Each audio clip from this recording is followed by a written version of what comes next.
Hello, it's me, Franklin Jones again, the author of the book, The Black Matrix. Today I'm going to talk a little bit about perception versus reality.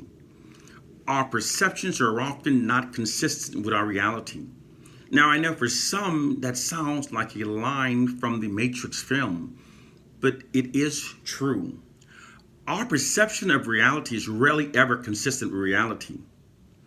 Our perceptions of reality are formed by the narratives that are routinely fed into our minds and the images that we receive. Therefore, those who control societal narratives and the mainstream media images controls our perception of reality. Some experts describe this as those who controls the narratives and the media images controls the brainstem of society. Because whites control all mainstream media images and they create all societal narratives, this allows them to create a distorted version of reality that exalts themselves. Now, some may say that I'm exaggerating the power of narratives, the power of images. But here's the deal. Here's the point. If those who control the media and they control the narrative, if they start putting out narratives that we were at war with a country, and they start showing you pictures, images of this war, made of images, we would see these images, we would hear these narratives, and we would be totally convinced that the narrative and the images are true, and we will start functioning based upon it. See, people don't truly function based upon reality. They function based upon the narratives and the images they receive. Another example of how powerful narratives and imageries are, we can go back into our history as Black people. The early Christian conversion of Africans into Christians had absolutely nothing to do with saving the souls of Africans so that Africans may join them in heaven in the afterlife. This is an irrefutable fact, an irrefutable statement, because the early Christians believed that Africans weren't fully humans, that Africans had no souls, and that heaven was for whites only. This is a fact. The only reason they converted Africans into Christian was to ingrain the narrative of a white God into their minds, and they showed them the image of the white Messiah. When the Africans accepted the image and the narrative, it created an admiration for whiteness that subconsciously transferred over to white people. This made the Africans more compliant with white dominance over their lives. That is the power of imageries and narratives. Another example of the power of narratives is if you study the origin of the Khazar Jews, for example, you'll find they merely converted over to Judaism. They are not truly, actually Jews based upon history and facts. But they have taken the narrative that they are the Jews, and that prevailing narrative, they built cultures, societies, based upon the fact that that false narrative that they are the Jews. So the power of narratives are powerful. Now, in our society, since whites control the narrative, they control what our society believes. Have you ever asked yourself, why in our society, whites are most often deemed as the race of the highest ethical standard and moral, despite of a brutal history to the contrary? Why is it blacks are deemed the evil and scary villainous ones when whites have killed more people in the world than any other race? This is because society does not function based upon reality. Society functions upon prevailing narratives, and whites control the narrative. When whites create narrative, they constantly create narrative that exalts themselves and perpetuates the myth of their superiority. When they portray black people in a light, a negative light that also conveys the myth of their white superiority.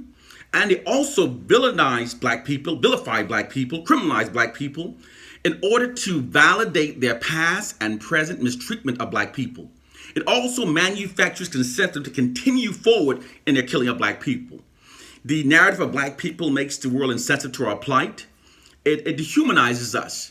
This creates a setting that allows white society's mistreatment of us to go unchecked. Our society functions based upon narratives. And these narratives are all around us. These narratives are in the movies we watch when we think we're just being entertained. In the history books, in our school education system, We're constantly being bombarded with narratives that are designed to instill within our minds the myth of white superiority and black inferiority. But our narratives are not real. For example, if it was not for black people, we wouldn't have skyscrapers.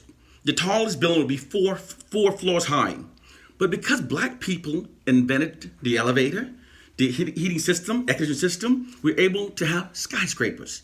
If it was not for black people, we wouldn't have cars because a black man invented the motor, the spark plugs, and the earliest car was invented by a black man named Patterson. He nicknamed the vehicle the horseless carriage because it drove off a motor. But see, we're not hearing these stories. Another example, when we're talked about the light bulb, we are saying, thank Thomas Edison. Okay, Thomas Edison got his inferior light bulb patented first. But do you know when he patented his light bulb?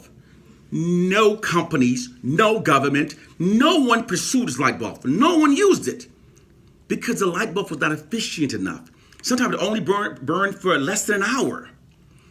It was not until Lewis Latimer patented his light bulb that governments from around the world came pursuing that pattern. Companies came and they hired Lewis Latimer to go around the world installing these light bulbs. But you see, the narrative that they feed us is a white man created the light bulb. An inferior one that didn't work, no one bought. So we're functioning based upon false narrative that exalts whites and marginalizes us.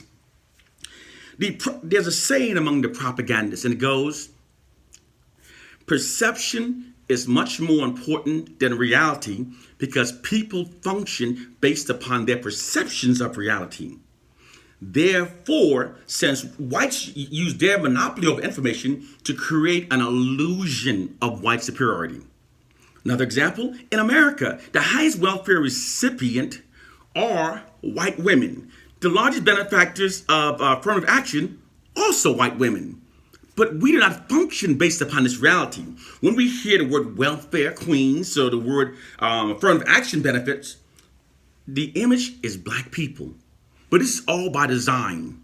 Now, why is it so important that we understand this as black people?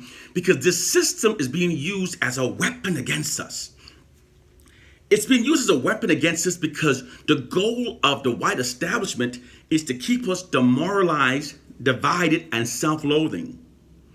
This is designed to turn our collective aggression away from the white society and keep it towards ourselves. This is why we have so many black people today believing that we are our own worst enemies because of the programming. We are seeing ourselves through the fraudulent lens of white society. And to understand how this entire system works, rather than sitting there trying to decipher the Willie Lynch myth or spending so much hours reading a Bible truly written by Europeans, we have to start studying propaganda. We have to start studying Dr. Edward Bernays. We have to start learning about social engineering. We have to understand that the white man uses propaganda against us, and the media is his weapon that facilitates his mistreatment of us. Our entire perception of reality is a white deception created by whites. They control our educational system, they control the media we see, they control all the societal narratives. All of them. We don't know anything negative about us that didn't come from white people. So when we turn around saying that putting down our people, we are fools. Because until we can assess our own weakness and strengths, we need to hold our tongues. Because everything that we believe about ourselves comes from whites who maintain their dominance by dehumanizing us, vilifying us, and demoralizing us. We must remember this. It is time to wake up. Thank you very much. This is Franklin Jones, the author of The Black Matrix, and one love to you all.